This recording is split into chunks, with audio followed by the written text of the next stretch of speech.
жазылуды және лайк басуды ұмытпаңыз. Оқиға мұхиттың тереңінен басталады. Онда біз бір топ балықшылардың су астында балық аулап жатқанын көреміз. Ер адамдардың бірі бөтелкедегі суды ішіп, бос бөтелкені абайсызда қайтадан теңізге лақтырып жібереді. Олар балық аулауды жалғастыра бергенде бір түрлі нәрсе болып жатыр. Ақырында балықпен бірге олар торларында бұрын соңды көрмеген мүлдем бейтаныс нәрсені ұстайды. Осыдан кейін біз кейіпкеріміз Баркли есімді адаммен танысамыз.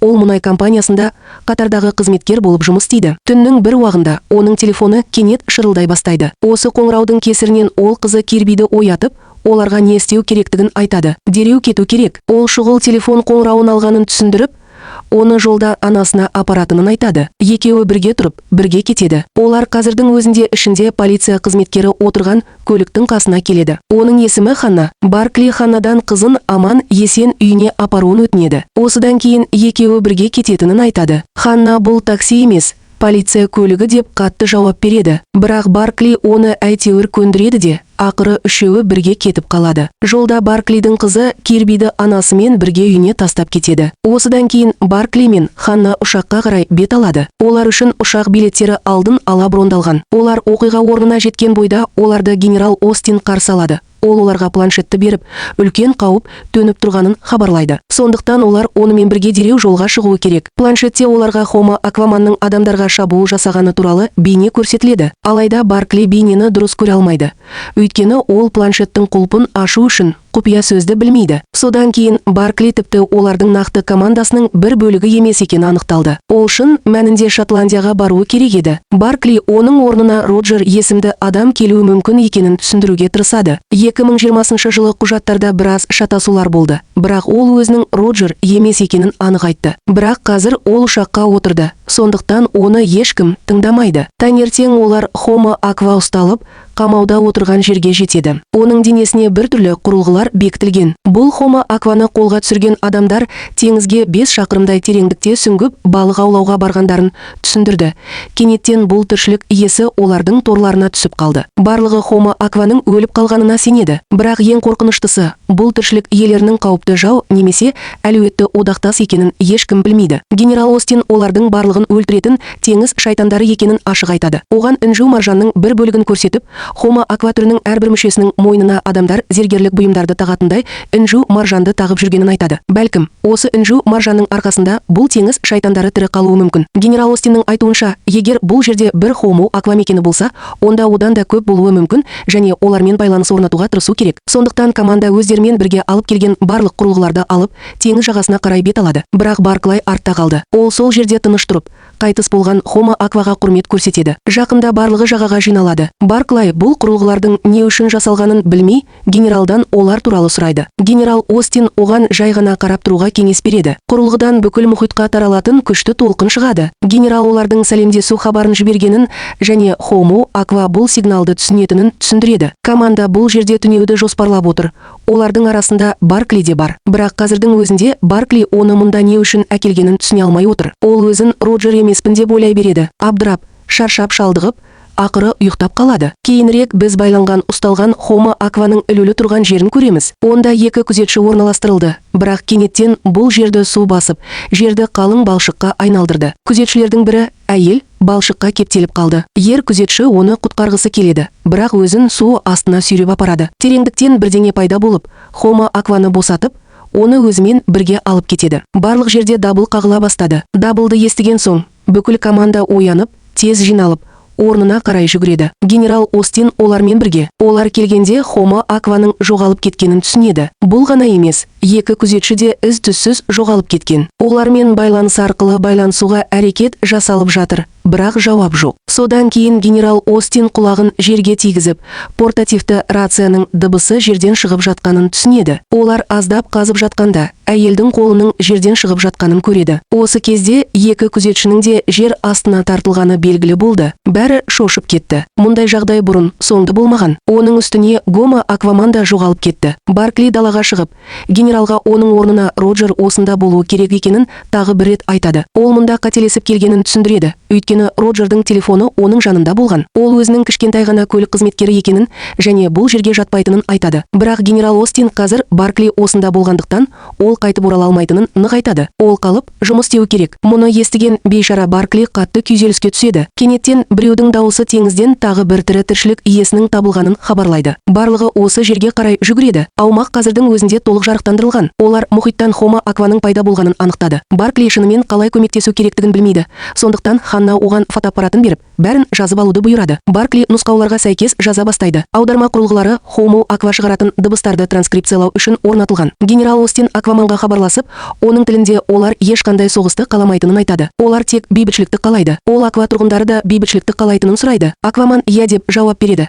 Бірақ олар тек олармен ғана емес, бүкіл адамзат планетасымен кездесу өткізгісі келетінін айтады. Генерал Остин мұндай жағдайдың қалай болуы мүмкін екеніне таңқалады. Бірақ содан кейін біз бүкіл әлемде Хома Акваның барлық жерде пайда болғанын көреміз. Бұқаралық ақпарат құралдары Хома Акваның теңіздерден қалай көтерілетіні туралы жаңалықтарға толы. Дүние жүзіндегі адамдар жаппай соғыс басталғалы жатыр деп сеніп, шошып кетті. Генерал Остинге Хома Акваның адамдармен кездескісі келетіні туралы хабарланды. Ол бұған дайындалып жатыр. Кездесуді өткізу үшін белгілі бір жерде бос орын пайда болады. Сумен толтырылған үлкен шыны қорап салынуда. Өзеннен үлкен құбырлар тартылып жатыр. Барлық дайындық жұмыстары аяқталды. Содан кейін біз Барклайды оның үйінде қызымен және бұрынғы әйелімен бірге көреміз. Ол оларға Роджердің орнына жіберілгенін айтады. Ол өзінің жұмысының не екенін де білмейтінін айтады және қатты қорқатынын мойындайды. Келесі Клай кездесу орнына келеді. Көп адам жиналды. Сонымен қатар бұқаралық ақпарат құралдарында кеңінен жарияланды. Адамзаттың атынан шығып, Хома Аквамен сөйлесетін елші таңдалды. Әлемнің түкпір-түкпірінен келген премьер-министрлер мен президенттер тікелей эфирде не болып жатқанын бақылап отыр. Құбыр арналары ашылып,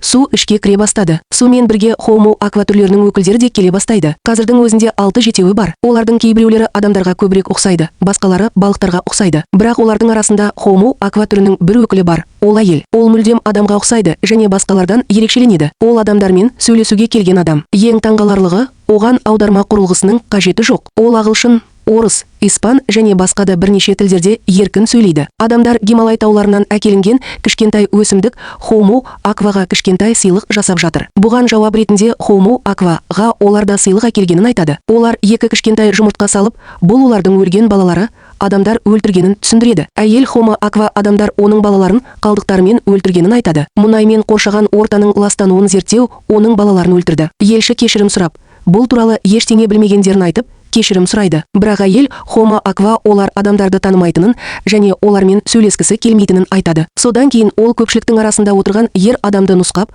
онымен сөйлескісі келетінін айтады. Оның саусағы тікелей Барклиге бағытталған. Баркли шошып кетті. Ол ең қарапайым адам және ол тіпті мұнда болмауы керек. Әйел Хома Аква Баркли оларға бұрын қайтыс болған Хома Акваға құрмет көрсету арқылы құрмет көрсеткенін айтады. Сондықтан олар онымен және басқа ешкіммен сөйлескісі келмейді. Бұл жерде Кейт есімді режиссер жұмыс істейді. Тіпті ол бұл Хома Акваның неліктен оны таңдағанын түсіне алмайды. Бұл адам шынымен кім? Барлығы оған оның қарапайым адам екенін түсіндіреді. Ол бұл команданың бір бөлігі болмауы керек еді. Содан кейін Аква адамы, сен біздің алдымызда елші ретінде әрекет етесің дейді. Баркли таңғалды. Бірақ ол рөлге дайын екенін айтты. Алайда адамдар кездесуді уақытша тоқтатады.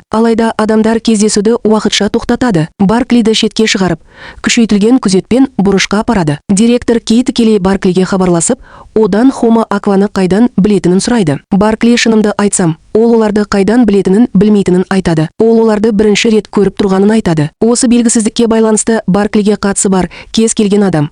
Оның қызы мен бұрынғы әйелі күзетке алынып, сәнді қонақ үйге орналастырылды. Барклиге отбасымен сол жерде кездесуге рұқсат етілген, бірақ билік онымен әрі қарай не істеуді жоспарлап отырғанын білмейді. Қазір барлық жерде жаңалықтарда талқыланатын бір ғана есім бар – Барклай. Әр арна Барклайды Хома Аквамен байланысу үшін жаңа елші етіп таңдағанын және Хома Аква тек онымен сөйлесуге дайын екенін хабарлайды. Кенеттен әлемдік аренаға шыққан бұл жаңа адам кім? Түстен кейін Хома Аквамен тағы бір жасырын кездесу жоспарланған. Барклайды да сол жерге апарады. Кейт Хома Аквамен сөйлесіп, директор ретінде келіссөздер жүргізетінін айтады. Бірақ Хома Аква жоқ.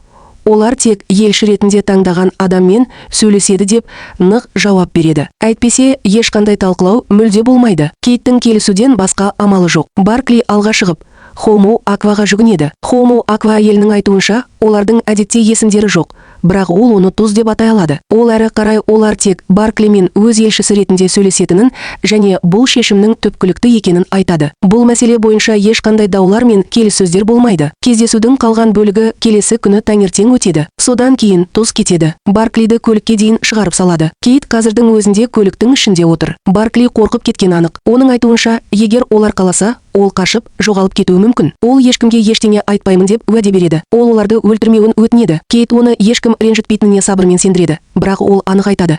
Тек ол Хоумо Аквамен сөйлеседі, және ол тек олар айтатын сөздер мен жолдарды айтады. Айт. Баркли мұнымен келіседі. Ол бұрын соңды мұндай үлкен жауапкершілікті мойнына алған емес, бірақ ол оны қабылдайды. Ол отбасына қайта оралды. Осы уақытта ғалымдар Хоумо Аква жұмыртқаларына олардың қалай және неліктен өлгенін анықтау үшін эксперименттер жүргізе бастады. Баркли отбасымен бірге уақыт өткізеді. Оның қасында қызы Карли бар. Ол оның керемет танымал болғанын айтады. Оның бұрынғы әйелі де осында. Содан кейін біз Кейтті жас жігітпен, оның жігітімен бірге көреміз. Ол онымен бірнеше романтикалық сәттермен бөліседі. Осы уақытта Хоумо Аква жұмыртқа үлгілері сақталатын мекемеде ер адам үлгілердің бірін жасырын ұрлап жатыр. Ол мұны өте күшті адамға жеткізеді. Ол оны жоғары дәрежелі генералға тез жеткізеді. Олар болашақ стратегияларды және Хоумо Аквамен қалай күресуге болатынын талқылай бастайды. Кездесуге дайындық келесі күні аяқталады. Бір күн бұрын жұртшылыққа толы үлкен зал қазір жабық. Ішке таңдаулы бірнеше адамға ғана рұқсат етіледі. Барклай елші ретінде Хоумо Аквамен сөйлесуге дайын. Шыны жәшік суға толып,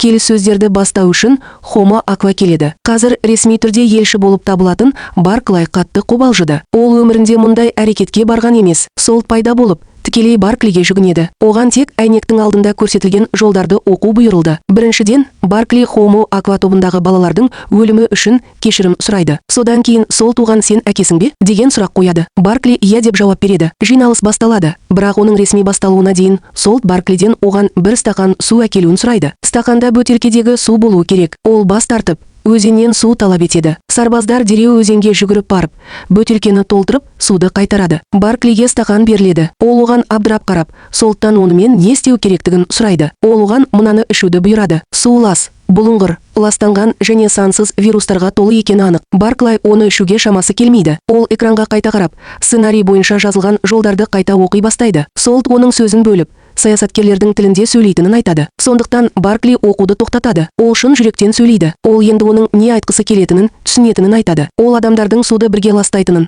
адамдар теңізге шексіз қалдықтарды төгіп, оны улы ететінін мойындайды. Ол тұздан және оның қауымдастығынан шын жүректен кешірім сұрайды, және адамдар оны мүмкіндігінше тезірек түзетуге тырысады деп уәде береді. Солт оған қарап, сен менің ең жақсы көретін адамымсың дейді. Біздің кездесуіміз осымен аяқталады. Барклиді үйіне алып кетеді. Ол әлі де есеңгіреп қалды, бірақ отбасымен бірге болғанына қуанышты. Мәжіліс залында шенеуніктер бұдан әрі не істеу керектігін талқылап жатыр.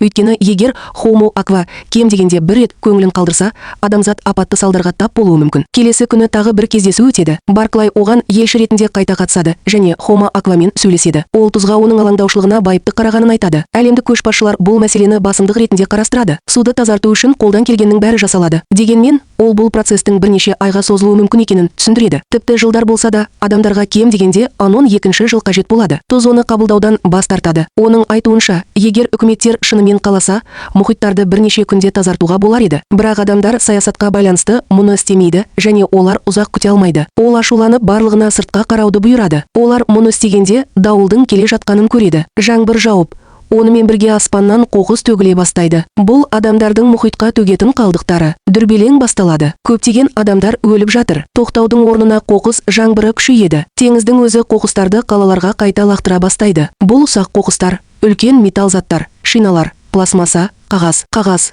полиэтилен. Сіз оны атайсыз. Барклидің қызы мен оның бұрынғы әйелі залға көлікпен барады, бірақ тұзаққа түседі. Баркли оның отбасына қауіп төніп тұрғанын түсінеді. Ол үйден жүгіріп шығып, оларды залға сүйреп апарады. Ол кезде бүкіл қала қоқысқа толы болады. Тіпті Титаникте теңізден көтеріліп, жағаға лақтырылады. Тікелей қалаға жойылу жалғасуда. Баркли Солттан кешірім сұрайды. Ол адамдардың қорқатынын және не қажет болса, соны істейтінін айтады. Содан кейін Солт тағы бір талап қояды. шекараны анықтау. Адамдардың мұхиттарға терең енуіне жол бермеу керек. Жер адамдарға тиесілі, бірақ аспан екеуіне де тиесілі. Залда дау-дамай өршіп тұр. Адамдар аспанның Хомо акваға қалай тиесілі екенін сұрайды. Тұз аспанда оттегі бар, және олардың өмір сүруі үшін де оттегі қажет деп жауап береді. Кенеттен тұз адамға айналып, барлығына ескертеді. Қорқыныш әп-сәтте таралады. Содан кейін ол қайтадан әйелдік кейпіне енеді. Баркли пайда болады. Тағы да кешірім сұрап, оған бірнеше ай ғана уақыт беруін өтінеді. Ол адамдар мұхиттарды толығымен тазартады деп уәде береді. Содан кейін үшінші талап — тұз. Келесі кездесу құрлықта болмайды. Бұл олардың меншігінде, су астында, кем дегенде 25 000 фут тереңдікте болады. Ол адамдар бұған дайынбы деп сұрайды. Біз келесі кездесу орны Атлант мұхиты болатынын білеміз. Барлығы қорқады, бірақ Баркли ешқандай қорқыныш танытпады. Кейін біз Барклидің бір топ адамдармен бірге су астында қалай аман қалу керектігін үйреніп,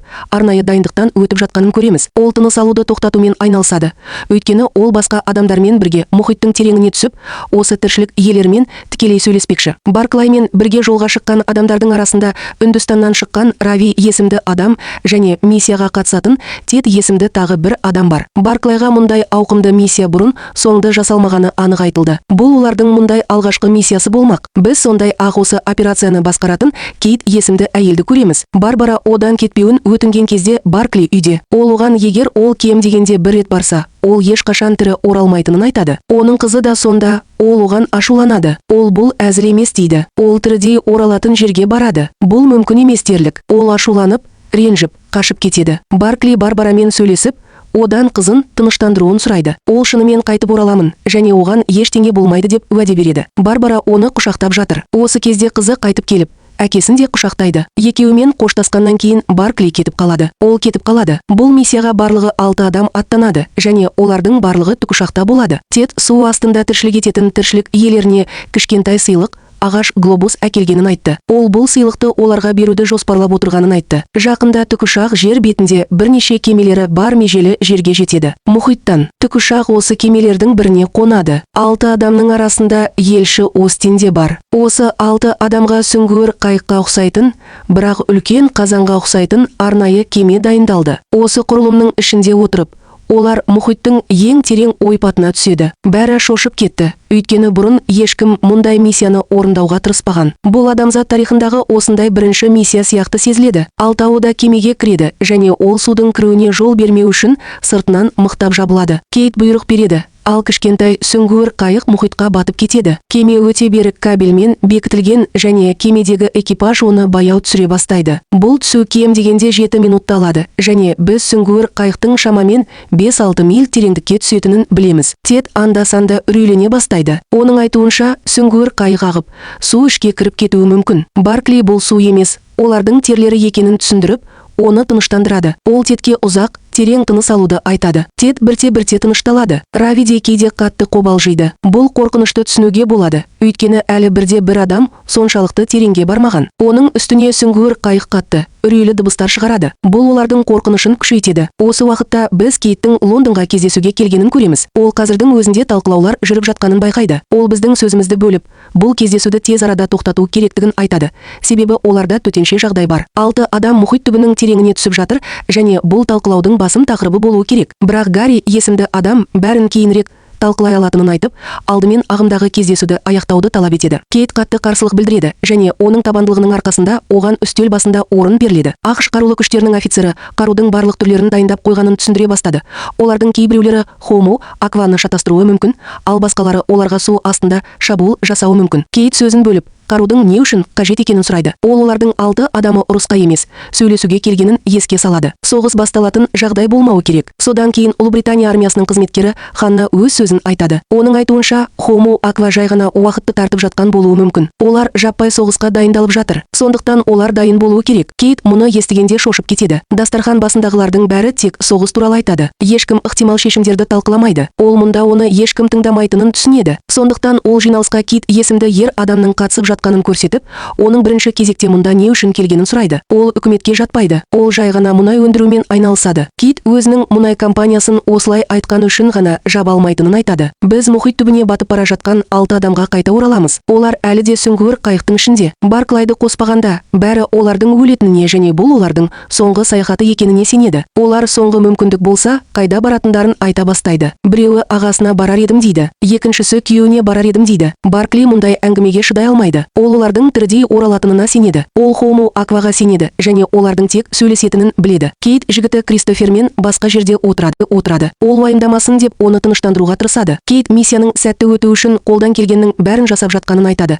Бірақ ол сөйлескен адамдар оған саботаж жасауға бел буған сияқты. Олар тек соғысты қалайды. Кенеттен сүңгуір қайық бір жерде тұрып қалды. 6 адам түбіне жеткен шығар деп ойлайды. Бірақ содан кейін кеме қатты дірілдей бастайды. Олар үрейленіп, жер бетімен байланысы үзіледі. Жоғарыдағы адамдар бірдеңе дұрыс емес екенін түсінеді. Сүңгуір қайық тез төмен түсіп, бақылаудан шығып кетеді. Олар оны ұстап тұрған арқан үзіліп қалған болуы мүмкін деп күдіктенеді. Сүңгуір қайықтың ішіндегі шамдар сөніп қалды. Олардың бұл жерге келгенін ешкім білмейді. Сырттағы біреу есікті ашқысы келгендей сезіледі. Алтауы да шошып кетті. Сосын есік ашылады. Бірақ мені таң қалдырғаны, ішке су ағып жатқан жоқ. Бұл оларды одан сайын қорқытады. Бірінші болып елші Остин шығады. Ол бұл жерде судың мүлде жоқ екенін түсінеді. Олар үлкен үңгірге кіргендей әсер қалдырады. Ол басқаларға белгі беріп жатыр. Шық. Олардың бәрі аң-таң. Олар өздерін су кіре алмайтын алып ауа көпіршігінің ішінде жүргендей сезінеді. Дәл осы сәтте олардың алдында тұз пайда болады. Ол оларды көргеніне қуанышты және жылы шыраймен қарсы алады. Ол олардың адамдарға қолайлы жағдай жасағанын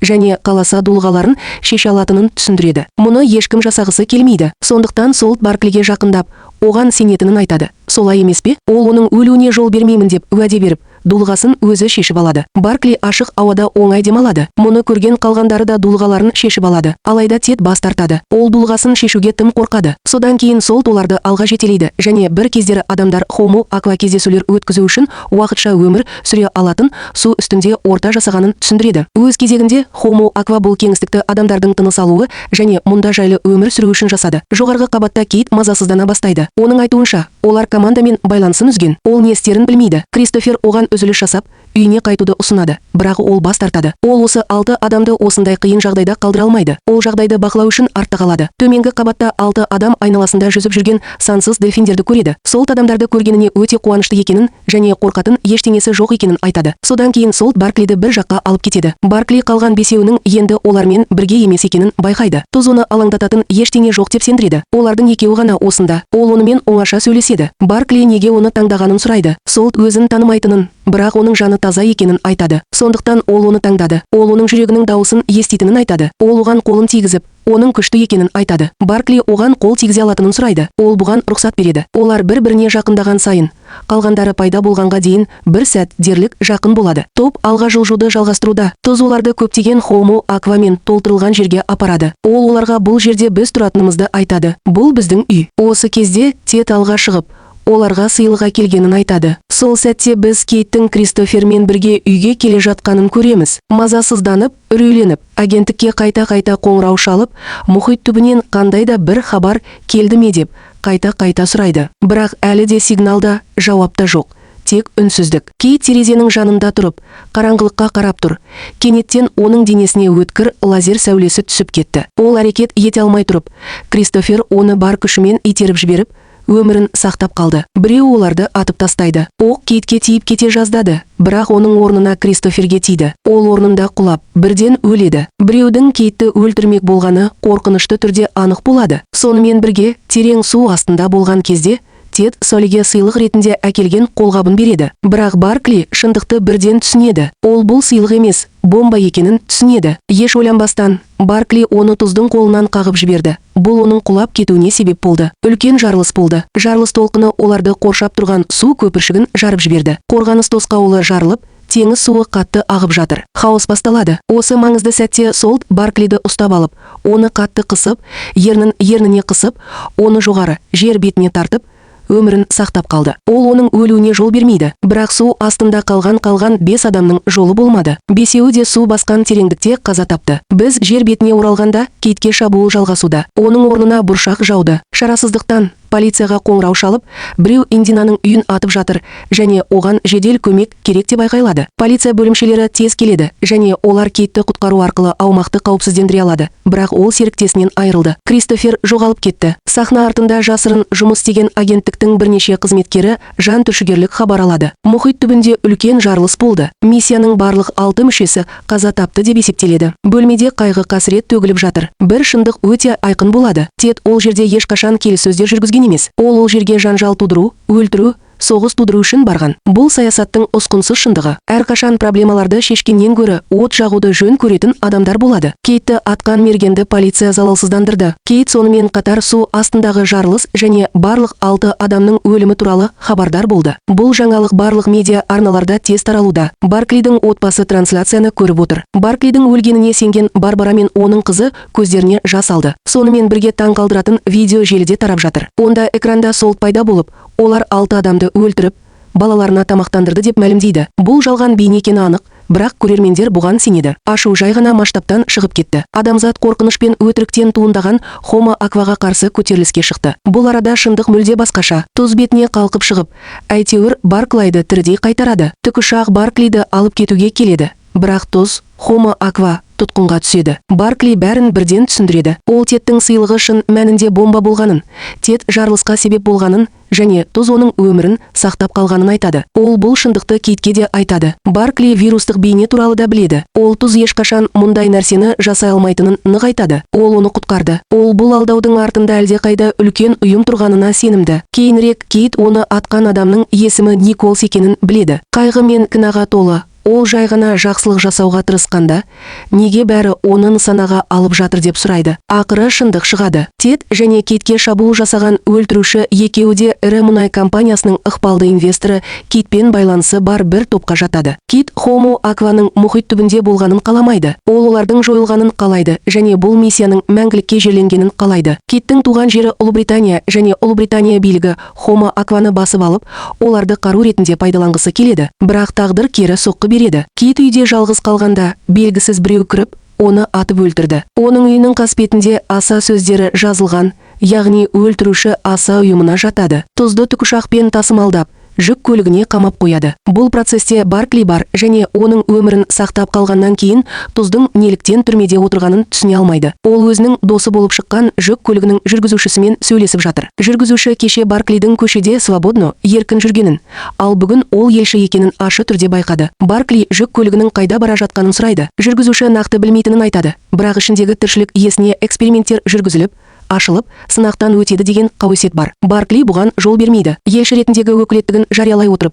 ол кілттерді талап етеді. Жүргізуші екіленіп, содан кейін оларды береді. Баркли кетіп бара жатқанда, полиция қызметкері Ханна жалғастыра берсе, оны атып тастаймын деп қорқытады. Баркли баспасөздің бар екеніне назар аударады. Ол оны камералардың алдында атып тастай алмайды. Сосын жүк көлігімен тура өзенге келеді. Контейнер босап жатыр. Тұз қашып кетеді. Ал Баркли оның артынан өзенге секіреді. Полиция Барклиді қатты іздейді, бірақ оны таба алмайды. Өйткені оны Хомо Аква алып кеткен. Біз Кейттің солттың тағы да қашып кеткенін және бұл жолы Барклидің онымен бірге кеткенін білгенде есеңгіреп отырғанын көреміз. Кенет дабыл қағылды. Барлығына бірнеше Хомо Аква су асты құбырлары арқылы сөйлесу үшін жақындап келе жатқаны туралы ескертілді. Төтенше жағдайға дайындық түнде басталады. Кейт оқиға орнына асығады. Сол жерде ол өзін Тайт деп таныстыратын Хомо Аквамен кездеседі. Ол ашулы. Ол адамзатты олардың үйіне басып кіріп, жарылыс жасады деп айыптайды. Ол Саулдың қайда екенін білуді талап етеді. Егер ол қайтып келмесе, ол соғыстың болмай қоймайтынын айтады. Сонымен бірге біз Саул мен Барклайды өзен жағасында бірге көреміз. Ол оның өмірін сақтап қалды. Енді ол оны құтқарды. Олар бірге алға жылжуда. Кездесуге қайта оралғанда, Тайт өзінің ескертуін жалғастырады.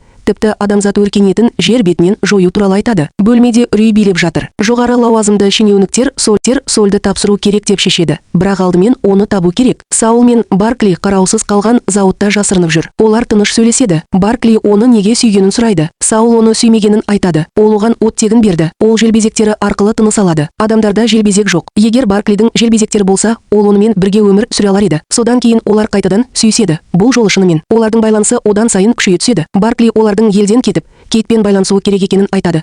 Өйткені ол оларға көмектесе алатын жалғыз адам. Саул Кейттің мейірімді жаны бар екенін сезіп, келіседі. Олар туннельдер арқылы өтіп, ер адамды басып озып, телефонын алып, Баркли Барбараға қоңырау шалады. Ол оған тірі екенін, жасырынып жүргенін және Саулмен бірге екенін айтады. Ол одан жасырын түрде көлікті көпірге апаруын сұрайды. Бірақ әскерилер Барбараның үйін қоршап қойған және бәрі естіген. Кейтке көпірдегі кездесу туралы хабарланды. Шешімді болып, Саулды ұстауға бұйрық береді. Британдық әскерилер де көмекке келеді. Кейт британдық генералға қоңырау шалып, оған шегінуді бұйырады. Бірақ ол бас тартады. Оның сөздерінен Кейт қорқынышты шындықты түсінеді. Су астындағы жарылыспен жалған бейнені осы британдық генерал ұйымдастырған. Ол Саулды қаруға айналдырғысы келеді. Көпірде Барклай мен Саул пайда болады. Баркли көлікті көріп, оның отбасы сонда деп ойлайды. Барбара оған ескертеді. Бұл тұзақ. Тым кеш. Қарулы күштер екі жақтан да жақындап келеді.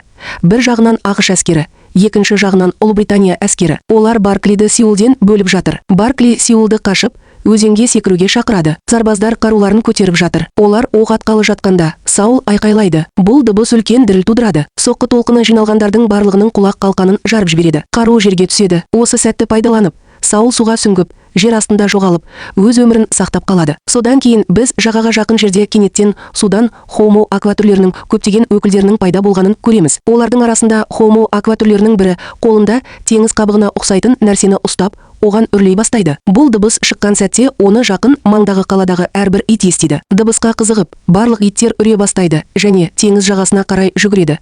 Сонда оларды хомо аква ұстап алады. Көп ұзамай хомо аквамен кездесу болады. Осы кездесу барысында адамдар хомо акваның иттерін жей алмайтынын айтады. Тайт есімді хомо аква бұған қатты жауап беріп, адамдар өз балықтарын жейді.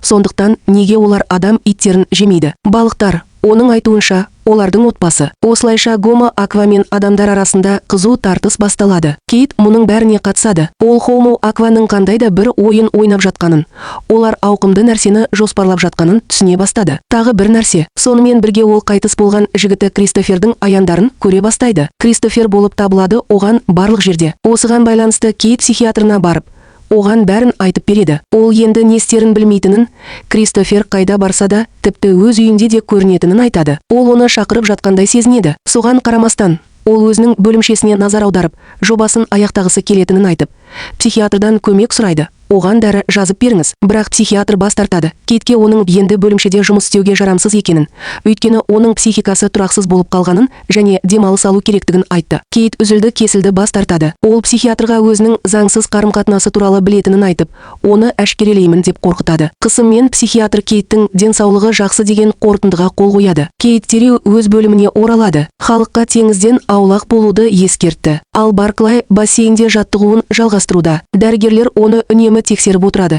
Өйткені ол керемет нәрсені бастан өткерді. Ол 8 шақырым су астында жүріп, тірі оралды. Мұның қалай мүмкін екенін ешкім түсінбейді. Сондықтан дәрігерлер оған тәжірибе жасауды жалғастыруда. Алайда Барклай биліктің оған шынымен не жоспарлап отырғанын білмейді. Ол қонақ үйде күшейтілген күзетте үй қамауында отыр. Оған оны тастап кетуге тыйым салынған. Оған бірнеше рет қоқан-лоққы жасалды.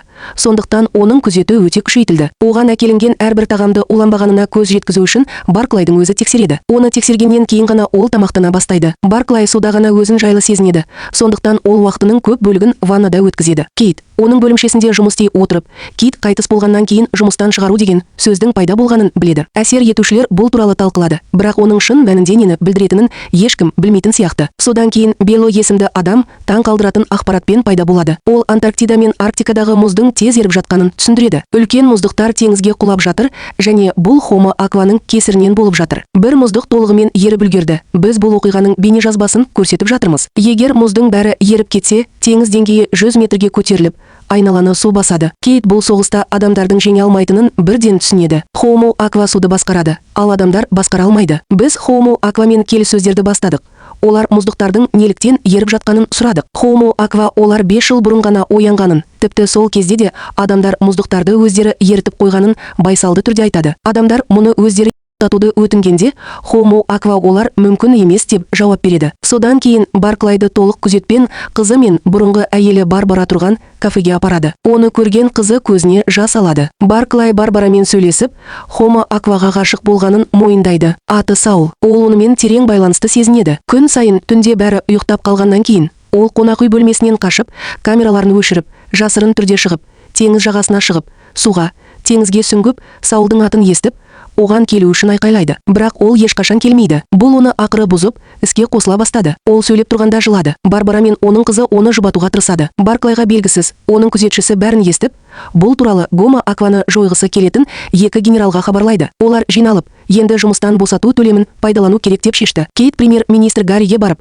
одан жұмыстан босату төлемінің шын мәнінде не екенін сұрайды. Бұл солай. Гарри бұл туралы ештеңе білмейтінін айтады және бұл сөзді бұрын ешқашан естімегенін айтады. Кейт бұл сөз Кит қайтыс болғаннан кейін пайда болғанын айтады. Ол Китті Гарри айтқандай наразылық білдірушілер емес, әдейі өлтірді деп санайды. Ашуланған Кит Гарри болашақта қызметінен айырылса да, шындықты ашуға ант береді. Ол орнынан тұрып кетеді. Гарри дереу генералға қоңырау шалып, хабарлама жібереді. Кейінірек күзетші Барклидің бөлмесіне тамаға келеді. Барклидің назарын аударған кезде, күзетші жасырын түрде Барклидің тағамды удың бар жоғын тексеру үшін қолданатын құралын жалғанға ауыстырады. Баркли тамақты тексереді, ештеңе таппайды, аздап ішеді, содан кейін есінен танып қалады. Бөлмеге ақ киімді адамдар кіреді. Камералар құлыптаулы. Ауа өткізбейтін күмбездің ішінде олар Барклиге сынақтар жасап, оған өлімге әкелетін нәрсені енгізеді. Біткеннен кейін олар кетіп қалады. Барклай жаңа ғана ұйықтап қалды деп ойлап оянады. Әр кеш сияқты, ол теңізге барып, Саулдың атын атайды. Бұл жолы Саул ақыры пайда болады. Оның себебі ашылды. Су астына қойылған үкіметтік құрылғылар Барклайдың дауысын естуіне кедергі болды. Премьер-министр Гарри оларды жасырын түрде өшіріп тастады. Барклай Саулмен кездесіп,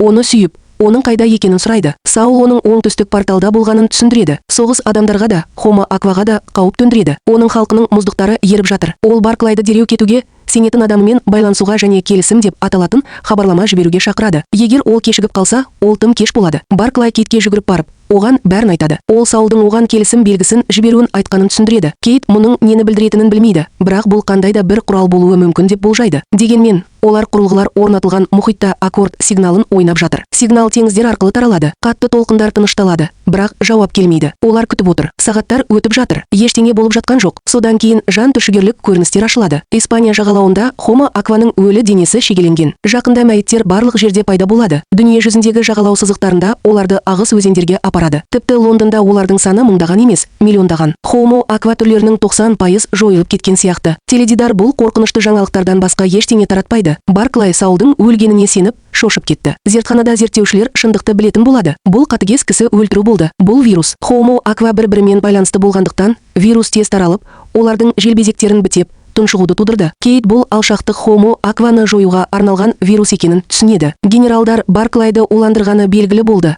Ал Барклай оны сүйген кезде вирус Саулға ауысты. Одан вирус бүкіл Гома Аква қауымдастығына тарады. Кейінірек компьютерлерде сигналдар пайда болды. Кейбір Гома Аква әлі тірі және байланыста. Барклай елші ретінде дайындалған. 3 Гома Аква келеді. Олардың бірі Саул. Барклайдың көзіне жас толады. Ол тірі. Барклай кешірім сұрайды. Саул соғыста халық жеңгенін айтады. Оның халқының 90% өлді. Барклай теңіздегі қорғаныс пен аумақты ұсынады. Бірақ Саул бас тартады. Ол Гома Аквада адамдар қол жеткізе алмайтын технология бар екенін айтады. Олар вирусты кім шығарғанын анықтайды және бұл адам қазірдің өзінде аудиторияда отыр. Премьер-министр мен әйел генералдың қорқынышы бар. Саул бұл олардың соңғы кездесуі екенін жариялап кетіп қалады. Әйнек сынып кете бастайды. Залды су басып жатыр. Баркли артта қалды. Ханна оны кетуге көндіреді. Хаос басталады. Кейт кейінірек доктор кімнен Барклидің іштей өзгеретінін біледі. Ол оны ашулы тобырдан құтқаруға асығып, оны теңіз жағасына апарады. Баркли суға түсіп, Саулды шақырады. Ол сыртқа шығады. Олар сүйісіп, Баркли өзгереді. Оның желбезектері бар. Енді ол су астында демала алады. Баркли Саулдан сымның шын мәнінде нені білдіретінін сұрайды. Ол бұл адамдар мен теңіз өмірі арасындағы келісім, бірге өмір сүру мүмкіндігі екенін, бірақ тым кеш екенін түсіндіреді. Дегенмен, соңғы үміт бар. Адамдар мен Гома Аква біртұтас бола алады. Баркли мен Саул бірге теңізге сүңгіп кетеді. Ақыры бірігіп, Кейт жалғыз қалды. Ол жағада серуендеп келе жатқанда, бір жүгіруші пластикалық бөтелкені теңізге лақтырып жіберді. Кейт одан оны алып кетуін талап етеді. Ол бас тартқан кезде мылтығын суырып алады. Ол мұны қорқынышпен орындайды. Бұл сәт Кристофер қайтыс болғаннан кейін Кейттің психикалық жағдайының нашарлағанын көрсетеді және осылайша сериал аяқталады. Соңына дейін оқыған болсаң, каналға жазылып, лайк басып, бізге қолдау көрсетесің деп үміттенемін. Сізге ұнайтын басқа эпизодтарды да көре аласыз. Бізде көптеген әдемі сериалдар бар. Мен сізге ең жақсыларын ұсына аламын. Құрметті көрермен, рахмет және тыныштық тілеймін.